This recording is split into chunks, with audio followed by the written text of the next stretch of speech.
pakaian sama sekali. Tidak punya pakaian. Nah ya. Atau BE Tarsan ini Bu, Tarsan.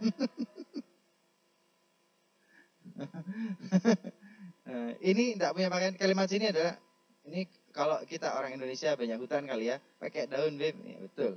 Ini karena ini kitab ini ditulis sama orang padang pasir. Maka kalimat mereka adalah wujubut tatayyun ala faqid thawb. Wajib menutup auratnya dengan lumpur. Disamarkan dengan lumpur untuk menutup auratnya. Baik. Kemudian wa yajibu satru a'lahu wa jawanibihi la asfalihi. Wajib menutup aurat itu dari sampingnya gitu ya. Samping ini kan tutup aurat. Wa a'lahu, dan dari bagian atas nggak kelihatan.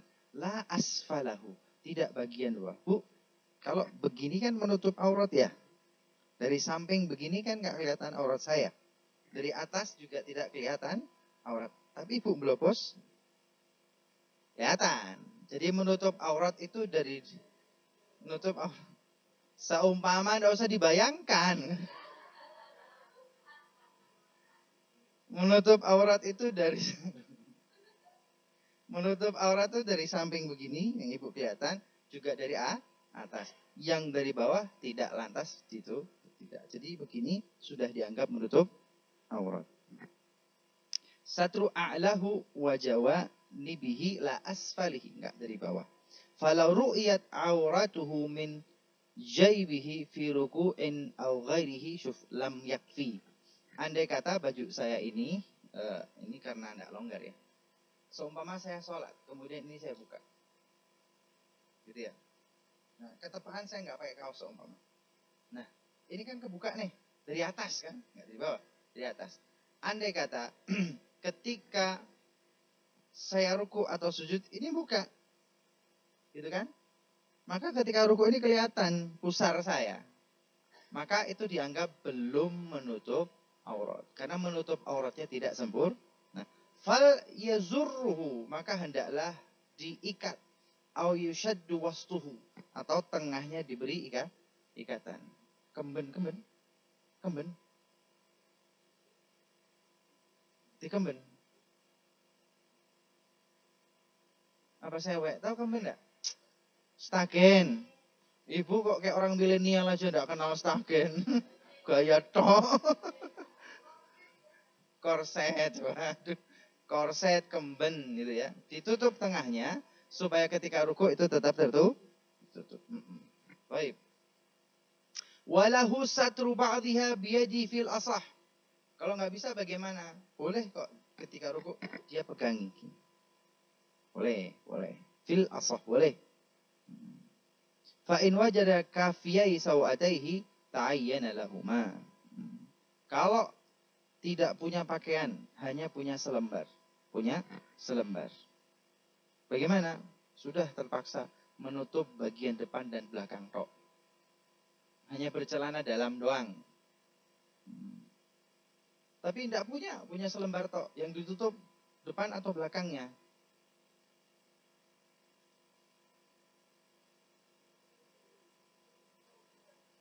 Depan apa belakangnya ditutup? Sakarep mula. Saya tidak mentolong. Oke. Terus yang gimana? Lah ini ada. Kalau memungkinkan punya yang menutup depan belakangnya, maka depan belakangnya ditutup. Tapi nggak punya semua selembar sapu tangan tok. Depan atau belakang yang ditutup? Faqubulahu wa qila duburahu wa qila yatakhayyar. Dan mengatakan depannya yang ditutup karena depannya kelihatan. Memang belakang nggak kelihatan, ya kadang-kadang kelihatan. Maka qila yatakhayyar, maka terserah yang mana. Baik. Ini tentang aurat. Dalam Yaqutun Nafis, Bu, ini Yaqutun Nafis agak detail sedikit, nggak apa-apa? Yang ini ada pertanyaan? Nggak ada ya? Oke, ini berikutnya di Yaqutun Nafis agak detail sedikit, agak panjang, nggak apa-apa? Nggak apa-apa ya? Oke. Kan dari kitab yang lain Al-Yaqutun Nafis.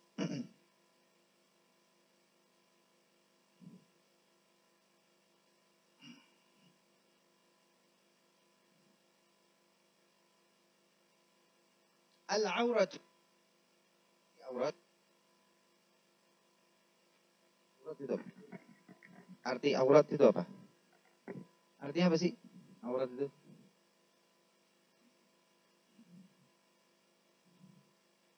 Aurat itu secara bahasa kekurangan.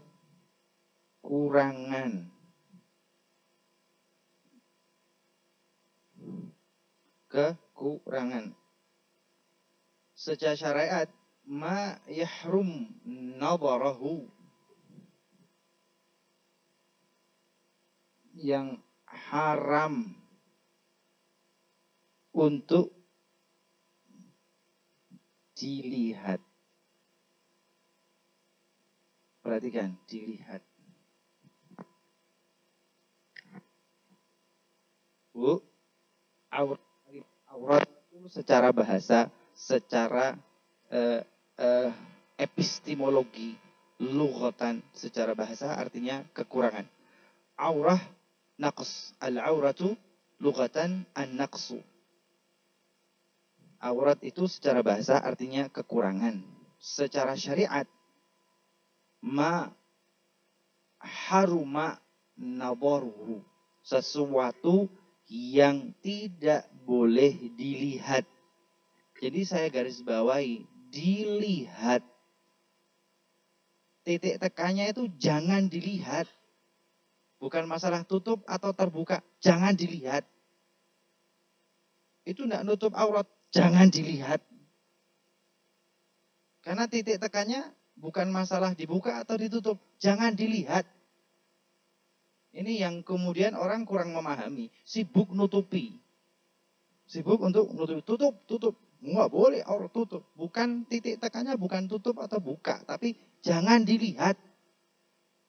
Ini yang orang kadang-kadang lupa.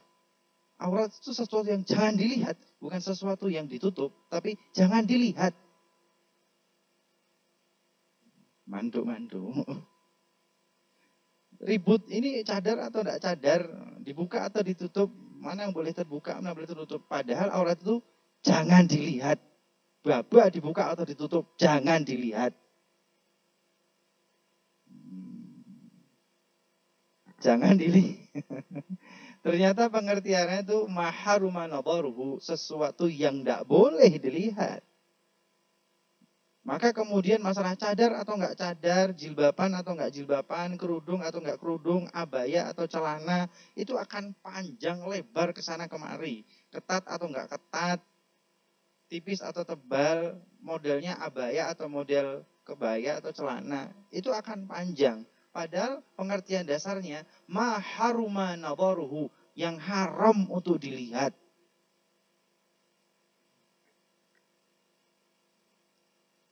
Kalau kena itu sebenarnya selesai sudah. Mau model apapun gak boleh dilihat. Mau pakai jubah, mau pakai celana, mau pakai batik, mau pakai, gak boleh dilihat. Tetap model apapun gak boleh dilihat. Haruma nadharuhu ma yuhram nadharuhu. Syuf di sini secara bahasa Arab, al-aurah an-naqs. Al-aurah an-naqs. Aurat itu artinya sesuatu kekurangan. Secara syariat dalam istilah syariat Islam, ma yahrum nadharuhu, apa yang haram untuk dilihat. Apa yang haram untuk dilihat. Baik, lanjut.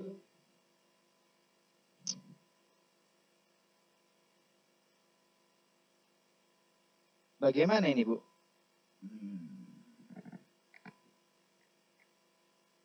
Yang haram dilihat itu bagaimana? Satu.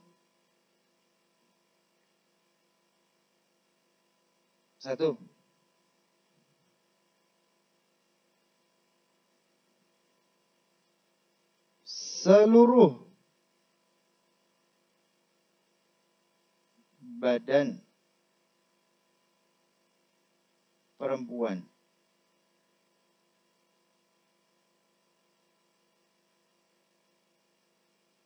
seluruh badan perempuan tidak boleh dilihat. Tidak boleh dilihat bagi laki-laki. Bahasanya.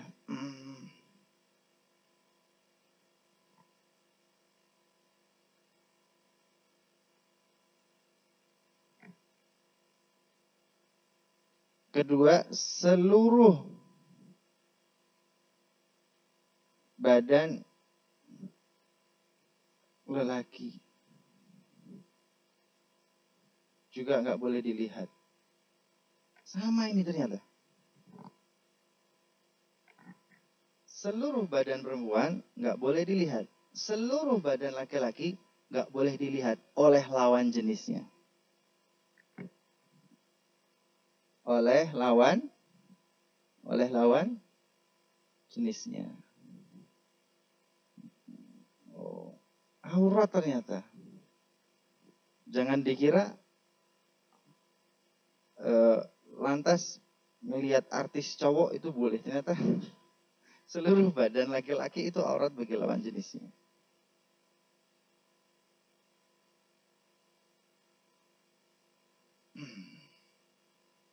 Wa yadhkurunahu fin nikah.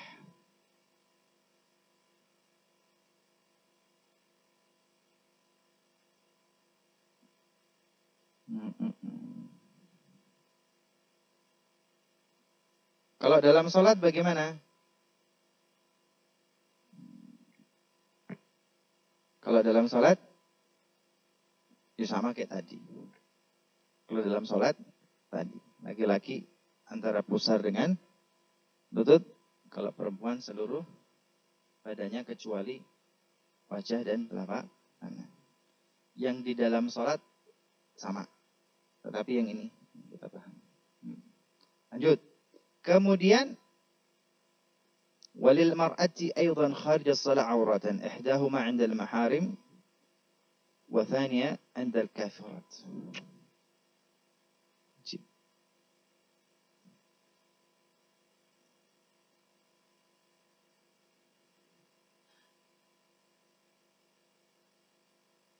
Ajib, ini agak panjang Bu ya. Lanjut ya, enggak apa-apa ya.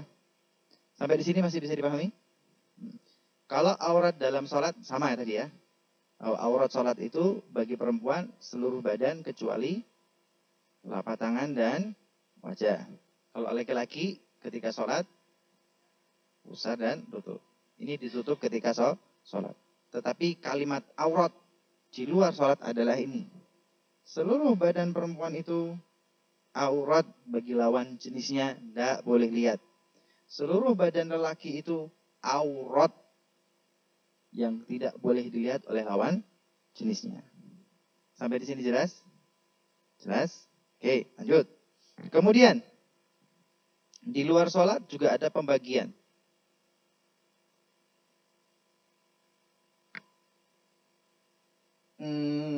Oke.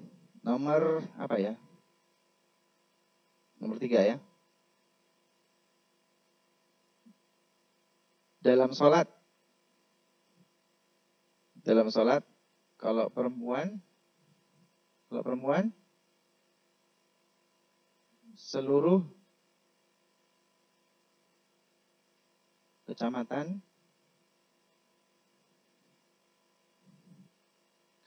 wajah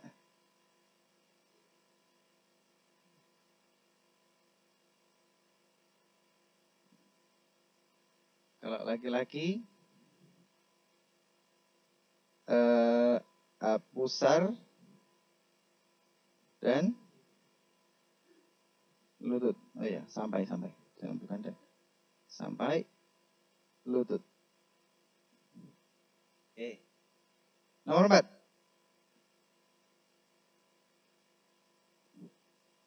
Di luar sholat. Di luar sholat bagaimana, Beb? Waduh, panjang itu. Semoga tidak membingungkan, Bu ya. Bagi perempuan dia ada dua kondisi. Bersama mahram, bukan mahram. Panjang.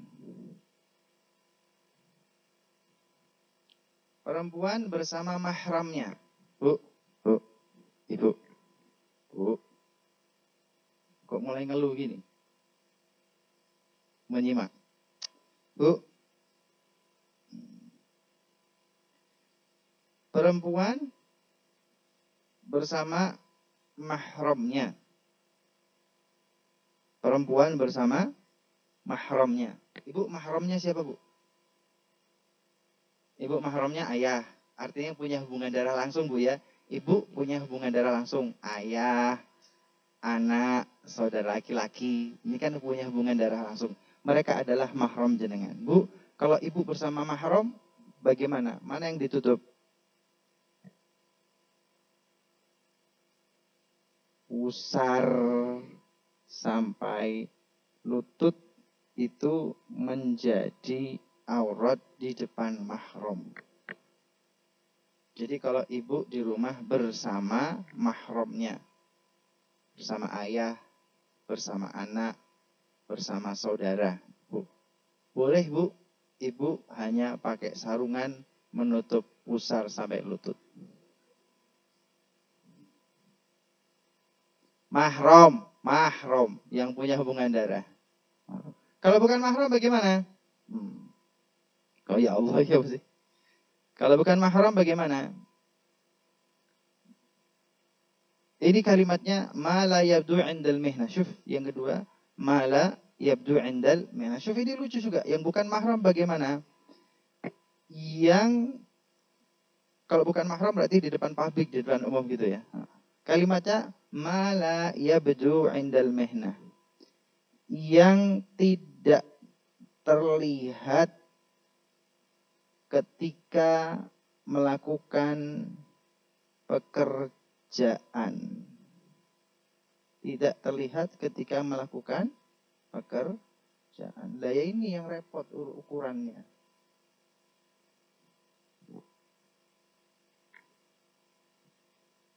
Bu, ibu kok melakukan pekerjaan apa coba? Nyapu, masak, bersih-bersih, nyuci. Ya. Ketika melakukan hal-hal tersebut, biasa ada bagian tubuh yang harus tidak tertutupi. Berarti, ya inilah yang kemudian menjadi pembahasan yang panjang. Apakah yang kelihatan hanya lengannya atau boleh? Jadi pembahasan panjang. Korah-korah ya apa? Nyuci ya apa? Kan begitu. Ketika nyapu-nyapu bersihkan rumah, mohon maaf. Maka pembahasan, apakah nutup sampai bawah, atau boleh segini, atau boleh segini. Inilah yang kemudian menjadi pembahasan panjang. Ternyata di depan publik, di depan bukan mahramnya, itu menutup yang tidak terlihat ketika melakukan pekerjaan, itu ditutup.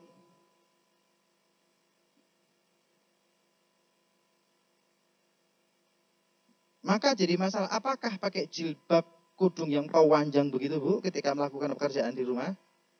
Nah, bisa jadi hanya nutup kepalanya tok. Lehernya kelihatan. Maka ini yang jadi yang ditutup, yang tidak terlihat ketika melakukan pekerjaan itu ditutup. Tapi ketika melakukan pekerjaan itu tidak tertutup, maka itu ya boleh dibuka di depan publik. Ini yang kemudian pembahasannya tidak selesai-selesai sampai sekarang, 10 abad yang lalu. Jadi sekarang kalau meributkan lagi, ya itu keributan yang sudah berlangsung dari generasi ke generasi. Dan tidak selesai, akan terjadi debat kusir.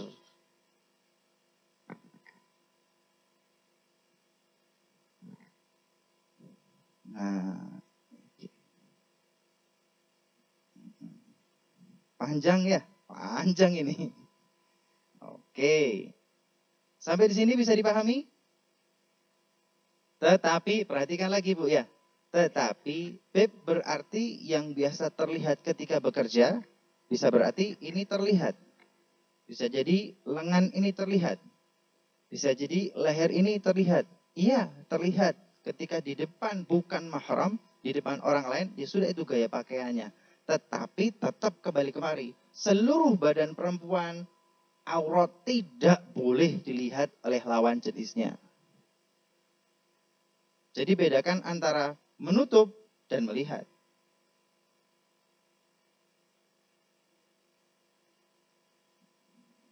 Jangan dilihat. Ini urusan tutup menutup gitu kan. Ini urusan tutup menutup. Tapi di atas urusan lihat melihat. Dan itu ditempatkan pada tempatnya. Karena sama aja. Pakai cadar, pakai baju panjang, tapi dilihatin. Nggak boleh lihat kok.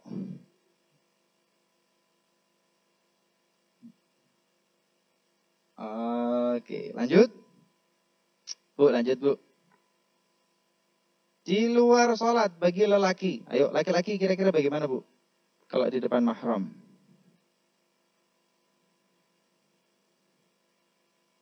Lelaki di depan mahram. Sama. Pusar dan lutut. Pusar dan lutut. Pusar sampai lutut. Kalau di depan bukan mahram. Laki-laki bagaimana?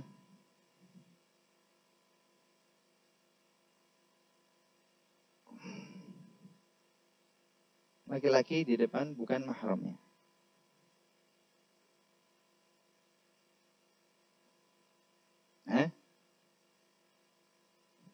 Ditutup seluruh badannya.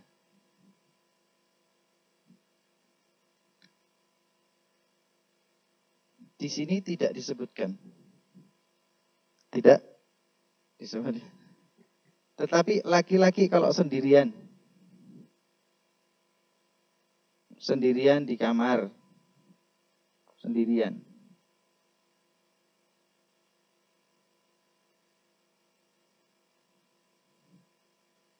Cowok sendirian di rumah. Cowok sendirian di rumah.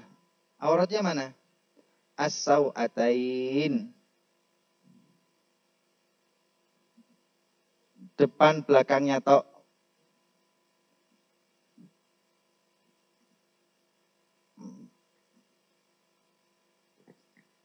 Laki-laki kalau sendirian di rumah begini nggak ada siapa-siapa, boleh baginya nggak pakai apa-apa kecuali hanya menutup depan dan belakang. Tok.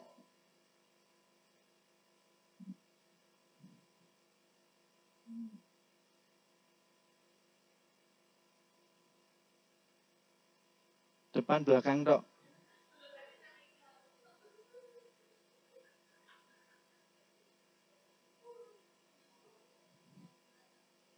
Loh.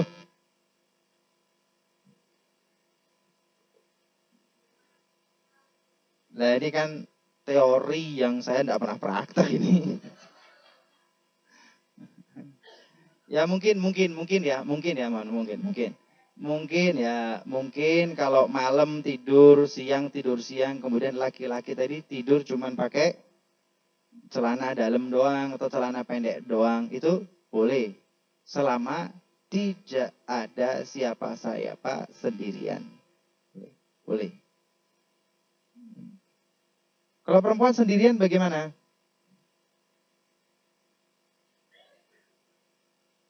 Kita terus.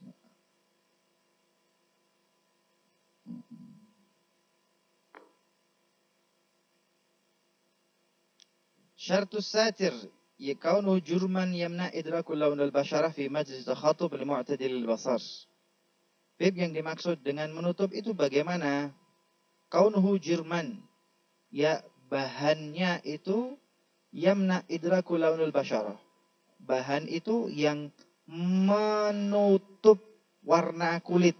Menutup warna kulit. fi majlisil takhatub, yang sekiranya kalau berhadap-hadapan begini ya sudah warna kulitnya tertutupi oleh pakaian nggak terlihat. Li mu'tadilil basar, pandangan mata kebanyakan orang. Wa kaunuhu yashmulul mastur lubsan, dan dianggap sebagai pakaian yang dipakai dan menutupi. Fala takfi al-dhulmah, maka nggak boleh sini ya. Fala takfi al-dhulmah, saya nggak pakai pakaian. Kemudian bagaimana? Ya sudah, ruangannya saya gelapkan segelap-gelapnya. Petang dedet, nggak kelihatan. Itu tidak disebut menutup aurat. Tetapi kalau nyemplung ke kali yang keruh tadi, itu menutup aurat. Atau kemudian melumuri badannya dengan lumpur, itu menutup aurat. Tapi kegelapan malam atau kegelapan ruangan tidak disebut sebagai menutup aurat. Artinya yang nyemplung ke kali tertutup dengan keruhnya sungai, dia boleh sholat di situ. Yang melumuri badannya dengan lumpur hingga kemudian menutupi auratnya dengan lumpur, maka boleh sholat begitu. Tetapi di dalam kamar yang gelap, walaupun nggak terlihat, tidak bisa sholat. Jadi di situ bedanya. Tapi kan peteng dedet, belas nggak ketok. Rasa-rasanya kok nang alam kubur. Ya, nggak bisa karena tidak dianggap menutup aurat. Fala tafi adh-dhulma. Kemudian wala athara as-sabghi alladhi la jarama lahu. Pakai pewarna. Pakai pewarna. Kunyit. Kunyit atau cat ya, kunyit atau cat atau pacar. Seluruh tubuhnya itu tidak dianggap sebagai pakaian yang menutup aurat. Halas, ini yang berkaitan dengan menutup aurat. Ada pertanyaan?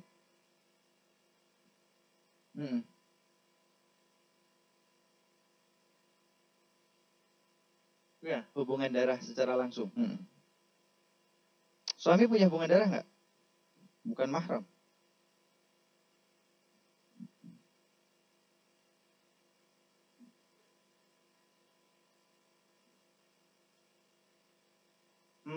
Oke. Mahram itu artinya haram untuk dinikah ya. Mahram itu haram untuk dinikah. Dan itu yang punya hubungan darah langsung dengan kita. Kalau ibu-ibu perempuan, mahram ibu itu ayah. Kenapa nggak boleh nikah dengan ayah? Haram. Mahram ibu itu putra jenengan, punya hubungan darah dengan putra, nggak boleh dinikah. Ibu punya saudara, gitu ya, hubungan darah dengan saudara, nggak boleh nikah. Mereka lah mahram. Mahram itu haram untuk dinikah karena punya hubungan darah. Suami kita nikahi karena kita tidak punya hubungan darah. Dia bukan mahram, dia orang lain, dia ajnabi. Dia ajnabi. Kalau dalam hal membatalkan wudhu atau tidak membatalkan wudhu, madhab Syafi'i, sentuh saja batal wudhu. Sentuh saja batal wudhu. Walaupun kemudian ada hadis lainnya yang bahwa Rasulullah SAW qabbala Aisyah, mencium Ummul Mukminin Aisyah, kemudian beliau sholat. Nah, itu kemudian yang banyak dikaitkan dengan bahwa ada ayat aula mastumun nisa yang saya sampaikan pernah ya, aula mastumun. Ini nerangkan mana berarti? Ya wis, enggak apa-apa. Sudah ditulis semua? Jelas? Ini karena ibu bertanya. Jadi begini Bu ya.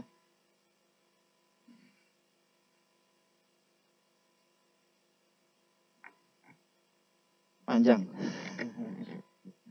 Ayatnya qaulu ta'ala au lamastumun nisa au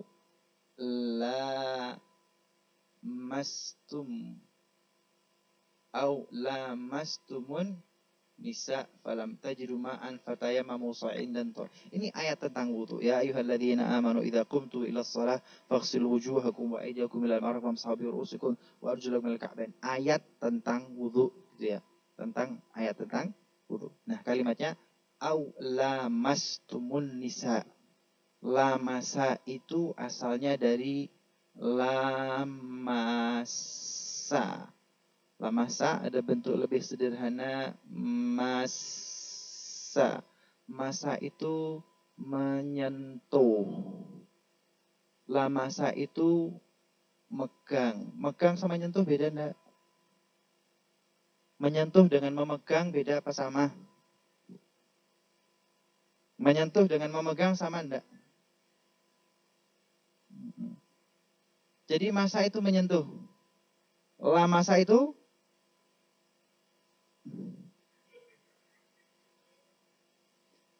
pertambahan huruf itu memberikan pertambahan makna. Dalam bahasa Arab, masa 2 huruf menjadi 3 huruf lamasa. Ditambah lagi lamasa. Pertambahan huruf itu akan memberikan pertambahan makna. Bentuk sederhananya masa menyentuh. Ini menyentuh. Tapi ketika masa berubah menjadi lamasa, memegang. Ini megang, tapi bukan menyentuh. Lebih dari sekedar sentuhan. Ketika berubah menjadi lamasa, maka maknanya tidak bisa bilang nyentuh, nggak bisa megang. Ini ada makna yang lebih. Bukan hanya menyentuh, mungkin meremas. Lamasa, mungkin menggenggam. Mungkin, mohon maaf, menyentuh dengan birahi dan syahwat. Maknanya jadi banyak. Bisa jadi lamasa ini bukan menyentuh, tetapi sebetulnya kata penghalusan dari berkumpul suami istri. Wah, kan? Ini jadi multitafsir. Bisa pegang dengan syahwat, gitu ya.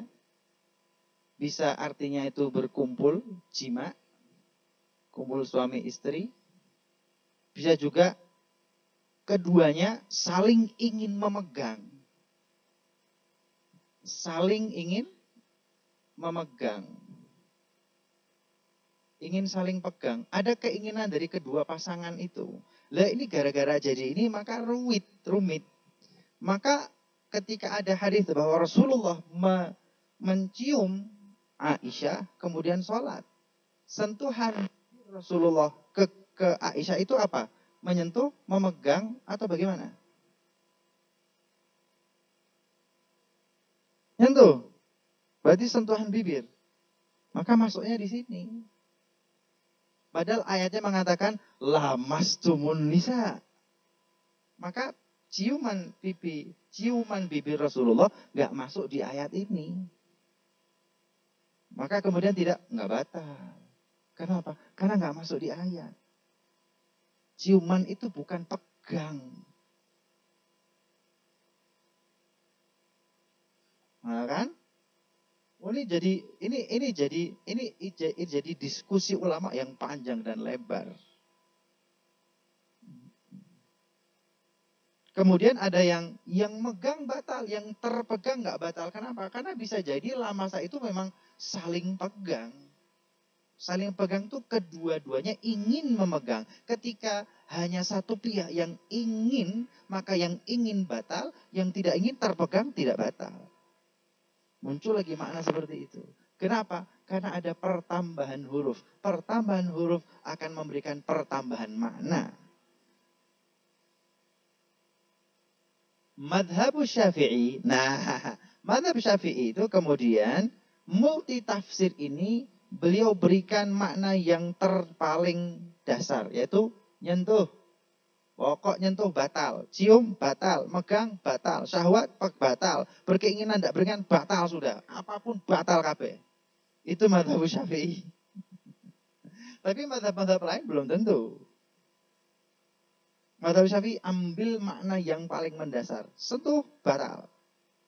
Tergesek, batal. Megang, batal. Terpegang, disentuh, batal. Kenapa? Karena Imam Syafi'i memberikan makna lamasa yang memang multitafsir, diberikan makna yang paling dasar. Sehingga apapun yang terjadi, batal.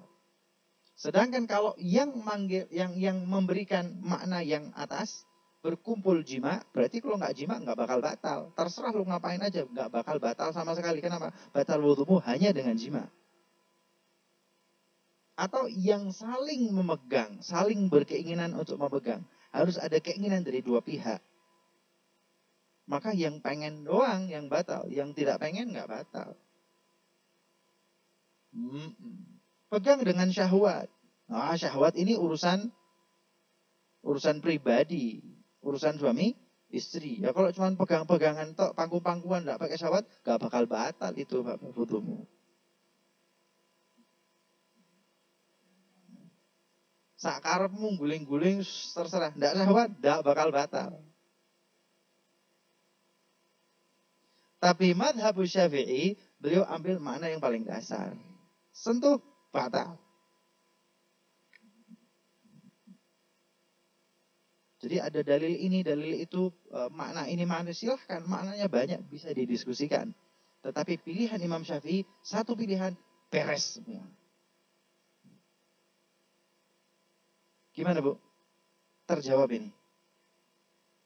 Sudah pernah diterangin detail gini?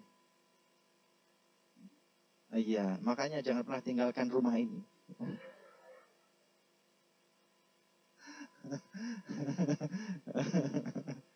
Iya. Baik, tentang aurat dan tentang menyentuh. Sampun Ibu? Ada pertanyaan? Sampun cekap? Kalau sudah, monggo.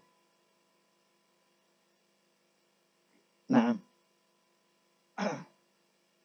Aduh. Oke. Oke.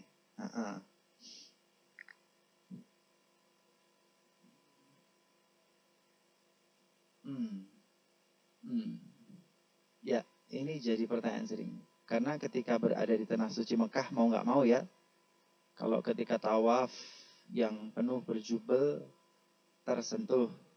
Kalau pakai madhab Syafi'i, tersentuh doang, wudhu tok ya.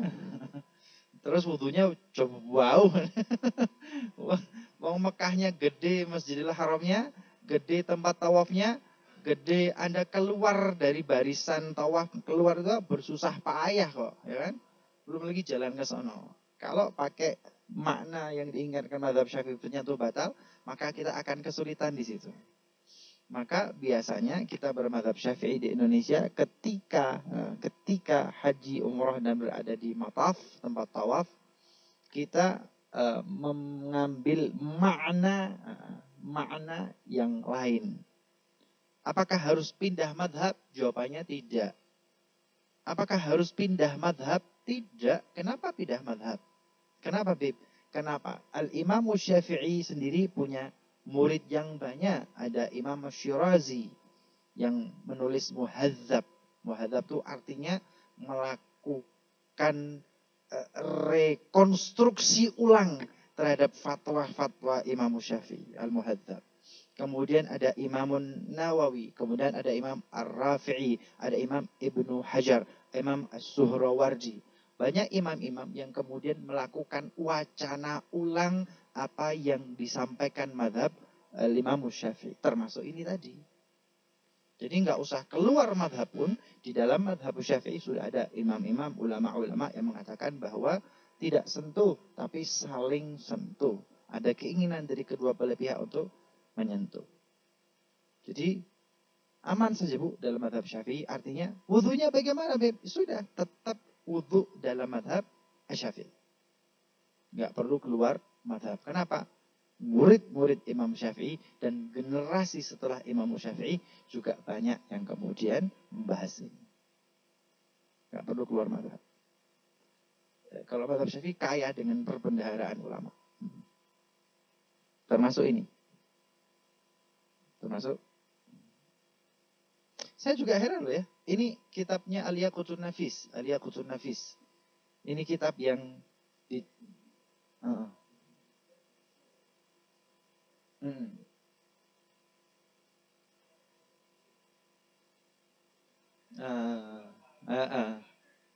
Kalau di sana ya tidak terbiasa. Kalau tersentuh, keluar jauh nanti. Ya.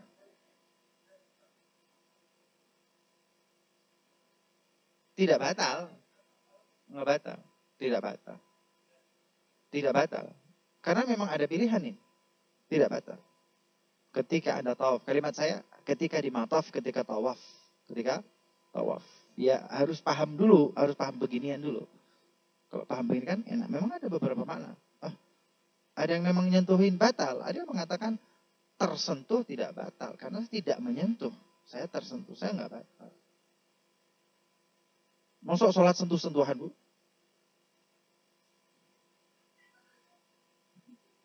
Jadi balas. Mau sholat api-api di pleknya.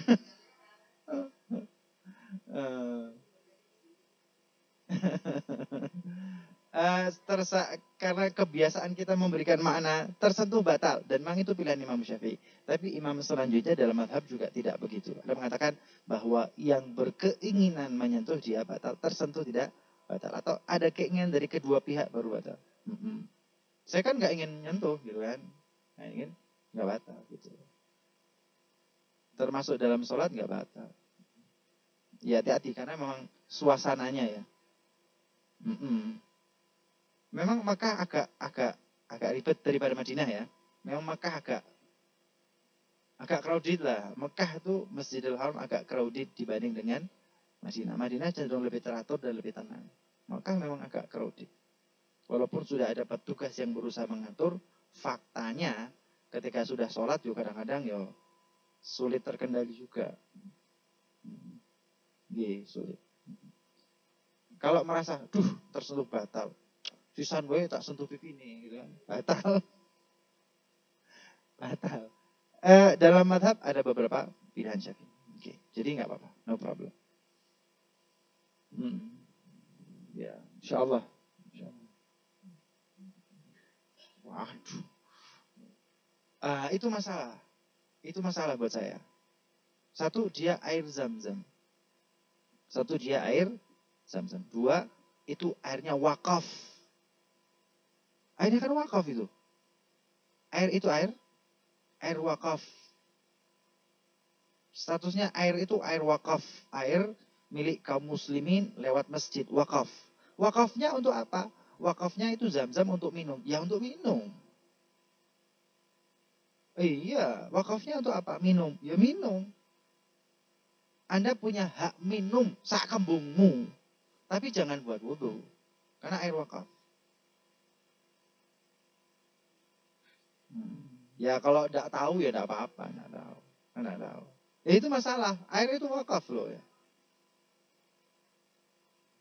Betul. Itu airnya air zam-zam. Milik Masjidil Haram. Yang semua umat Islam punya hak di situ. Dan wakafnya air minum. Gitu loh. Apakah Habib tidak pengen barokah zam-zam? Ya pengen barokah zam-zam. Siapa tidak pengen? Kepengen. Air zam-zam ya. Tapi karena status hukumnya wakaf. Ini berlaku untuk masjid-masjid musola manapun yang punya air. Statusnya air itu apa? Wakaf.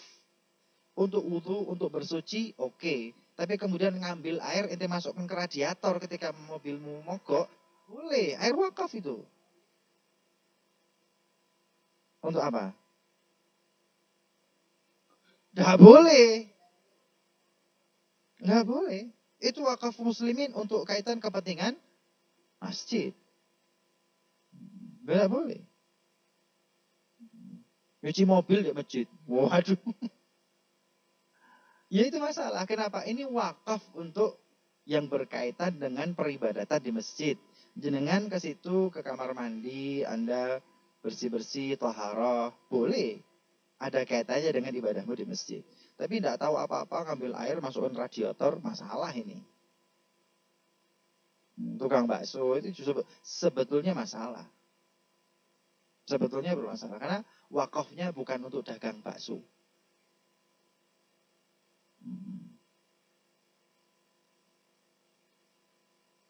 Ya dasarnya wakaf ya.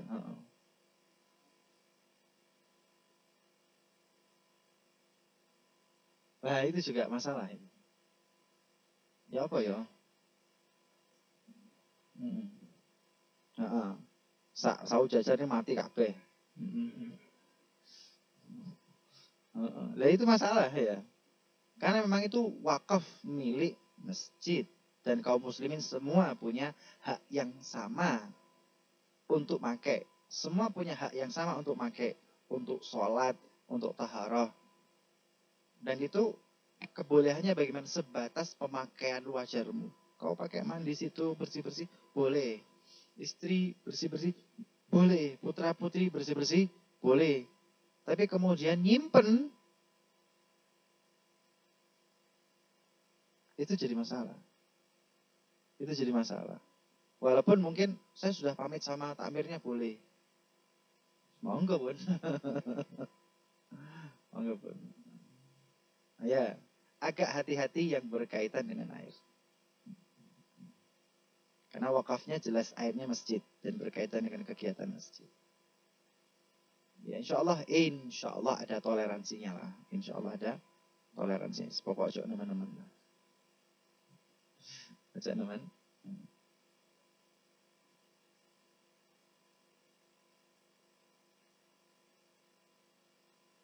Betul. Antara yang mendukung dan menentang. Yang mendukung karena ini dibangun, dibor dengan uangnya umat Islam. Ketika airnya keluar, biarkan untuk masyarakat Muslim, umat Islam akses uang dari uangnya umat juga. Atau itu. Yang memperbolehkan, ya ini kan nanti untuk kemaslahatan masjid juga. Hasil penjualan air ini untuk kemaslahatan masjid. Jadi masing-masing punya frame cara pandang sendiri. Habib yang mana? Angel jawabnya. Angel jawabnya. Karena ya masing-masing punya cara pandang.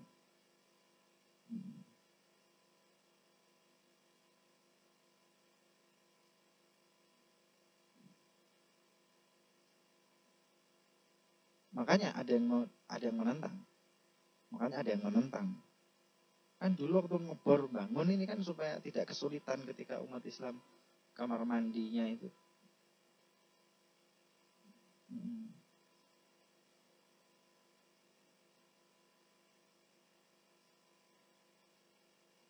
Kayaknya belum ya. Kemudian berkembang, wah Zen, sisan wis.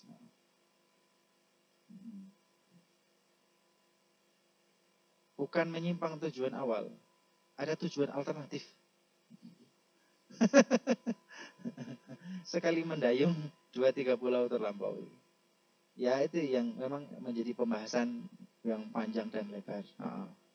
Tapi akhirnya juga tetap berjalan. Ya, karena di mana ada uang, di situ ada kelancaran. Anak fulus sih. Iya. Wallahu ta'ala alam bisawab. Sampun nggih, Bu? Sampun tercatat. Mugi-mugi